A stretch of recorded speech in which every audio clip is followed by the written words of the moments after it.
how you doing this evening? I just took my third phone call. I like being helpful. Actually, I do.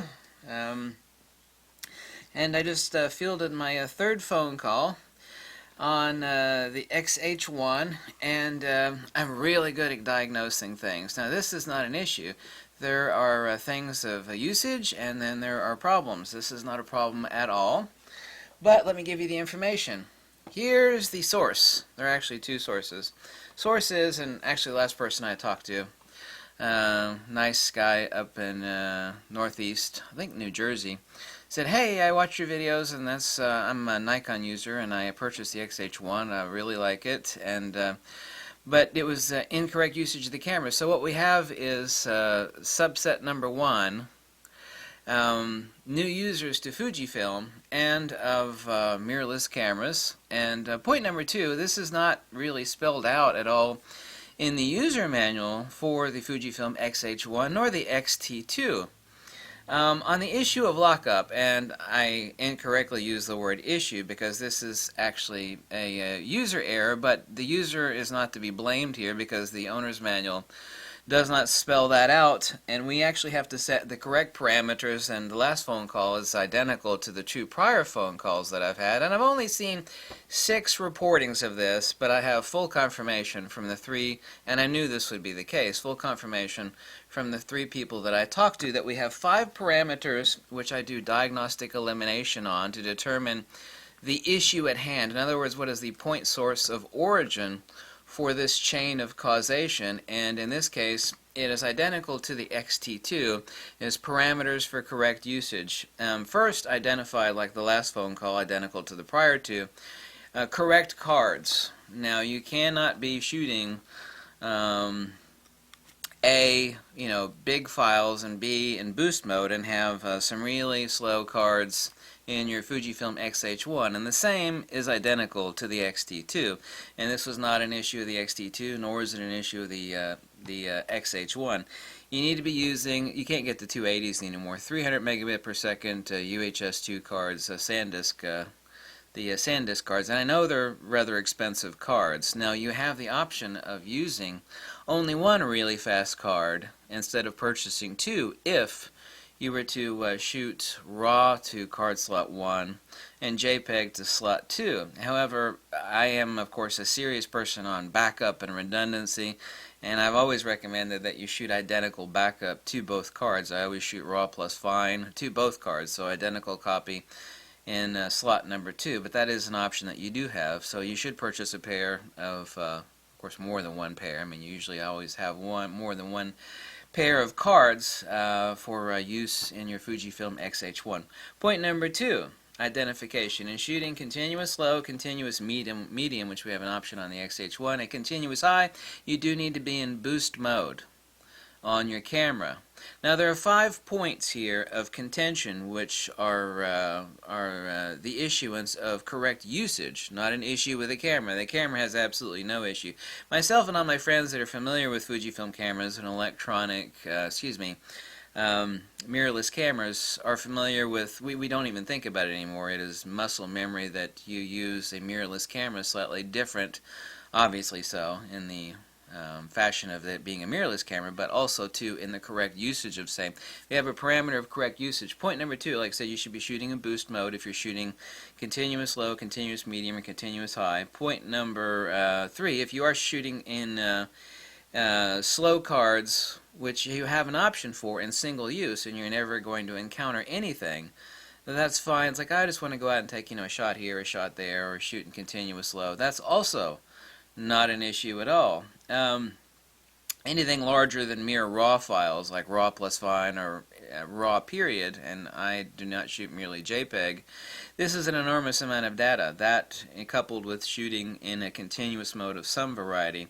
Point number 5, immediate review. People will, A, shoot, like the last 2 phone calls that I had, which met all 5 parameters, where the person was shooting slow cards, 95 megabit per second SanDisk cards, in addition to not being in boost mode, in addition to shooting in continuous low and continuous medium, and probably continuous high, although he couldn't remember. in addition to shooting identical backup to both cards, which were too slow, and in addition on top of that, ripping off a bunch of shots and immediately hitting the preview button. So you have the parameters where we have a parameter for correct usage, and the identification is that of the 3 users that I had talked to that I reached out for them to contact me, these were, one was a Canon shooter, and the other 2 were Nikon shooters. Not that that makes any difference, but they were new to mirrorless, and they were using the camera incorrectly. But I'm not faulting the user for this, because the user manual is not explicit in stating this, and that's no jab at Fujifilm, nor is there absolutely any fault for the correct usage of the X-H1, and this is no different than the X-T2.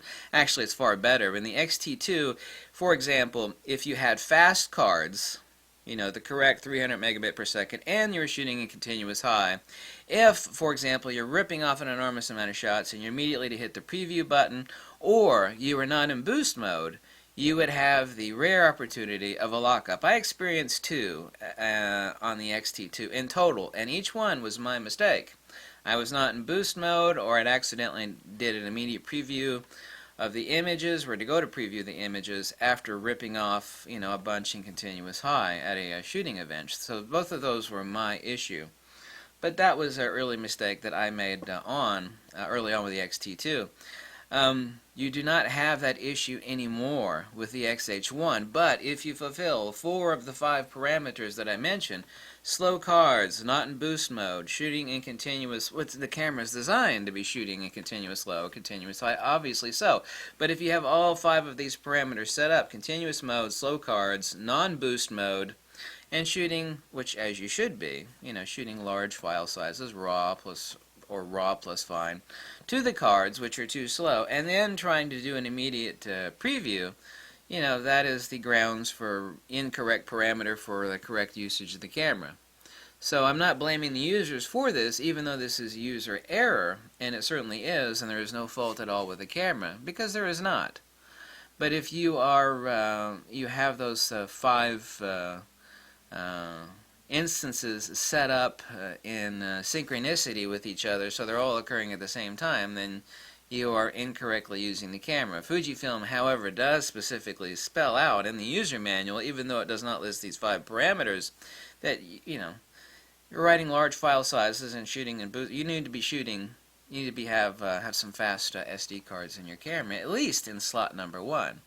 Like I said, you can get away with 1 fast card only if you're writing RAW to slot 1 and JPEG to slot 2. And then, of course, you could use a 95 megabit per second card in slot 2. But I know these cards are expensive, obviously so, and I do not recommend any card other than SanDisk. And Fujifilm actually also has a UHSII card also available on Fujifilm's website. You'll actually notice it as the second row of gold-plated pin contacts in the back of the SD card.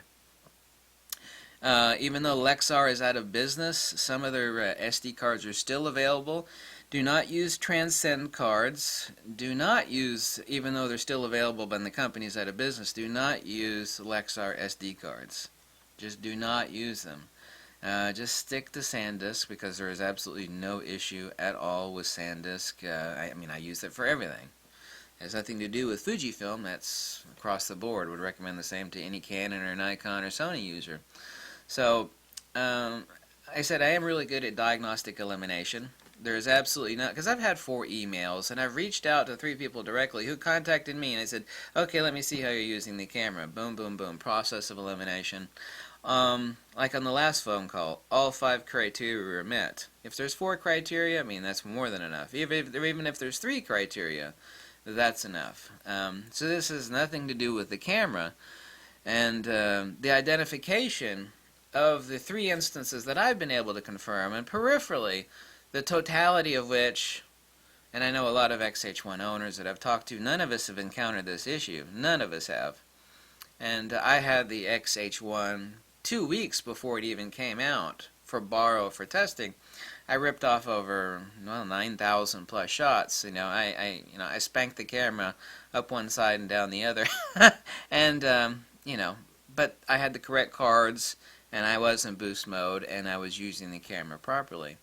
But the identification or the nexus of this, from what I've identified in summation, of the 3 that I've talked to and the 8 cases in total that I've seen, have all been the same thing. They are people who are new to mirrorless and new to Fujifilm. They are not familiar with the correct parameters of usage of a mirrorless camera.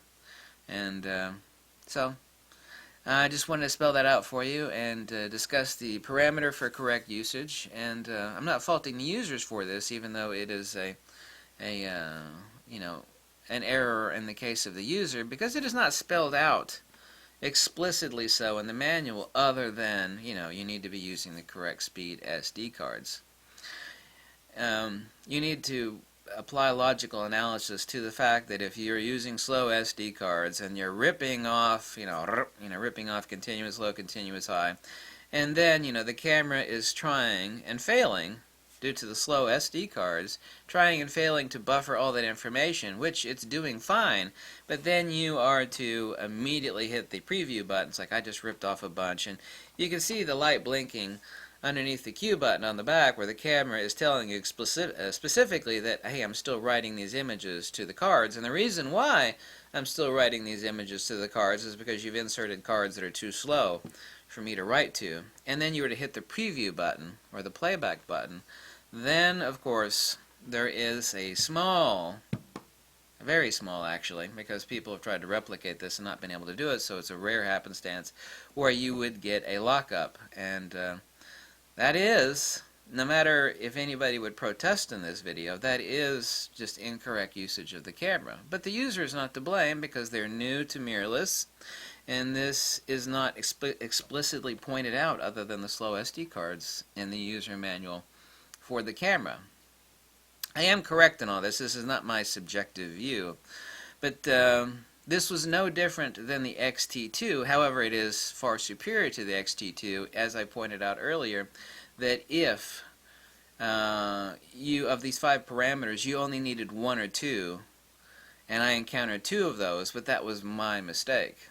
I was not in boost mode one time. The second time, I too quickly hit the preview button, and I was in non-boost mode as the cards were still being written to, even though I had perfectly fast cards. So there are more criteria necessary to set up a chain of causation on the X-H1 than there is on the XT2. So the X-H1 is far superior to the XT2 in this regard, but if you hit all 5 points, then there is a slight chance that that could happen. But this is not an issue with the camera. This is the parameters for correct usage, and this is undeniable. So anyway, I like to be helpful, and the 3 people that I talked to on the phone, including one guy earlier this morning at 8 o'clock while I was still sleeping, they were all thankful. And one was kind of bemoaning the fact that you need to buy some of the expensive fast cards, and I know they're expensive, but I mean, the cameras today, whether it be Sony or Fujifilm or Nikon, there's no discrepancy in any modern camera, is that you're writing an enormous amount of data and you're ripping off the shots that you need. The breadth with which to write to those cards. In other words, UHSII cards, which are amply so expensive. What is the cost of a 64 gig UHSII 300 megabit per second current SanDisk price? I think it's like 120 or 104. I think it's like $114 for a 64 gigger. I think the 32 giggers 300 megabit per second SanDisk are $68 or somewhere around there. Prices fluctuate all the time on SD cards, so but those are necessary, and this is not exclusive to Fujifilm. We have XQD cards for Nikon, and we have Sony also needs fast SD cards. You just can't be ripping off the big RAW files, which all I shoot is RAW. You can't be ripping off all of that and doing a backup to the second card and be shooting those slow cards. So thank you so much for watching. I hope this video was helpful, and I'm glad I was able to make the 3 people that I reached out to. Well, actually, one person reached out to me and called me. 2 I reached out to. It's like, hey, I saw on a posting on a website that you had a lockup. I would like to help you. and they called, and I was immediately able to work the process of elimination to determine that it was incorrect parameter for usage. Thank you so much for watching. Glad I could be helpful, and enjoy your Fujifilm X-H1. And yes, you do need to buy those expensive SD cards. you do. That part is definitely spelled out in the user manual. Have a nice day, and увидимся, до свидания, aloha, hasta luego, and bye. As the Russians would say, увидимся, bye.